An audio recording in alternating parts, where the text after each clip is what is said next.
Hello friends, Asif Iqbal চ্যানেলে সবাইকে শুভেচ্ছা। আজকে আবারও হাজির হয়েছি নতুন একটি ভিডিও নিয়ে। আমরা এখন এসেছি বান্দরবনে। আমাদের গন্তব্য হচ্ছে দেবতাখুম। তো চাঁদের গাড়িতে করে আমরা ছুটে চলেছি দেবতাখুমের উদ্দেশ্যে। বান্দরবনের অপরূপ সৌন্দর্য আপনাকে প্রতিনিয়তই মুগ্ধ করবে। এখানে যাওয়ার যোগাযোগের মাধ্যম হচ্ছে চাঁদের গাড়ি। আমরা সকলে চাঁদের গাড়িতে উঠে এখন চলছি দেবতাখুমের উদ্দেশ্যে। আসলে দেবতাখুম একটি ট্রেকিং ট্যুর। এখানে 1.5 থেকে 2 ঘন্টা আপনাকে ঝিরিপথ ধরে ট্রেকিং করতে হবে। পাহাড়ি আঁকাবাঁকা, উঁচু নিচু ঝিরিপথ। তো আমরা সবাই এখন চলেছি ঝিরিপথের উদ্দেশ্যে। আসলে আমাদের লম্বা একটি ট্রেকিং। এই পথ ধরেই আমরা হাঁটতে হাঁটতে চলে যাব দেবতাখুমে। বিভিন্ন দর্শনার্থী পাহাড়ের এই মাঝে যে ঝিরিপথটি আছে, এই হাঁটু সমান পানি, এখান থেকে হেঁটে হেঁটে আপনার প্রায় 1.5 থেকে 2 ঘন্টা ট্রেকিংয়ের পরেই আমরা পৌঁছাবো ঝিরিপথের সেই দেবতাখুমে। আসলে এরকম প্রাকৃতিক সৌন্দর্যে ভরপুর দেবতাখুম আপনারা যদি না দেখেন তাহলে আপনারা ভ্রমণের স্বাদটাই পাবেন না। বান্দরবনে যারা এসেছেন তারা সকলেই এই দেবতাখুমে ঘুরতে যায়। আসলে এরকম অ্যাডভেঞ্চার ট্যুর যারা করতে চায় তারা দেবতাখুমে যেতে পারে। দুই পাহাড়ের মাঝখানে সমতল ভূমিতে দেবতাখুমের ঝিরিপথ। আসলে অনেকেই বলে ঝিরিপথটা নাকি সাঙ্গু নদীর সাথে সংযোগ স্থাপন করে। আঁকাবাঁকা উঁচু নিচু পাহাড়ি পথ, তার মাঝে ছোট ছোট নদী, খাল, বিল।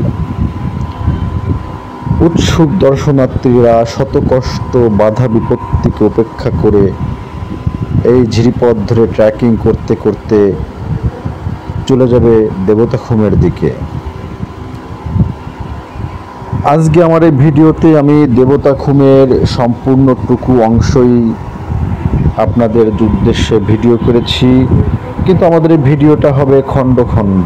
আসলে খুব বড় একটি ভিডিও হয়ে যায়, বড় একটি আলোচনা হয়ে যায়। তো আমরা এই ভিডিওটাকে খণ্ড খণ্ড করে দেখানোর চেষ্টা করছি। আপনারা দেখতে পাচ্ছেন পর্যটকরা সবাই হেঁটেই চলেছে, অনেকক্ষণ ধরে তারা হাঁটতেছে। তারা বিভিন্ন কঠিন পথকে তারা পাড়ি দিচ্ছে। আসলে এটা একটা রোমাঞ্চকর অ্যাডভেঞ্চার। যারা একটু ট্রেকিং করতে পছন্দ তাদের জন্য এই অ্যাডভেঞ্চারটা খুবই যথাযথ। বড় বড় পাহাড়ের মাঝে ঝিরিপথ, হাঁটু সমান পানি, আঁকাবাঁকা উঁচু নিচে রাস্তা। আসলে এখানে আপনাকে খুবই সতর্ক থাকতে হবে। আপনি যখন তখন এই পিচ্ছিল পাহাড় থেকে পড়ে যেতে পারেন। আপনাকে খুব সাবধানভাবে এই উঁচু নিচু পাহাড়টাকে অতিক্রম করতে হবে। আসলে দেখতে পাচ্ছেন ছোটরা, তারপরে অনেক মধ্যবয়স্ক নারী পুরুষ যারা দর্শনার্থী হিসাবে দেবতাখুমে যাচ্ছে, তাদেরকেও এই কঠিন রাস্তাকে অতিক্রম করতে হচ্ছে। আসলে এখানে আর কোনো সুযোগ নাই। আপনাকে যদি দেবতাখুমে যেতেই হয় তাহলে আপনাকে এই রাস্তা ধরেই যেতে হবে। এই রাস্তা 2 ঘন্টা আপনাকে পায়ে হেঁটেই যেতে হবে। এখানে যানবাহনের কোনো ব্যবস্থা নাই। তো যারা এখানে যাবেন তারা এই ঝিরিপথে চলার জন্য একটি ভালো শক্তপোক্ত প্লাস্টিকের জুতা নেবেন। তারপরে আপনারা পোশাক পরিচ্ছদ খুব হালকা পোশাক পরিধান করবেন। ভারী ব্যাগপত্র না থাকলেই ভালো, কারণ এখানে লম্বা পথ অতিক্রম করতে হবে। আপনাকে যত কম হালকা ব্যাগ হবে সেটা আপনার জন্য ভালো হবে। তাহলে আপনি ভারী ব্যাগপত্র নিয়ে আপনি অত দূর হেঁটে যেতে পারবেন না। এই দেখতে পাচ্ছেন একটি সাঁকো পার হতে হচ্ছে, এটাও খুব ঝুঁকিপূর্ণ। এই সাঁকোটা খুবই হালকা পাতলা হয়, তো আপনাকে খুব সাবধানভাবে এটা পার হতে হবে।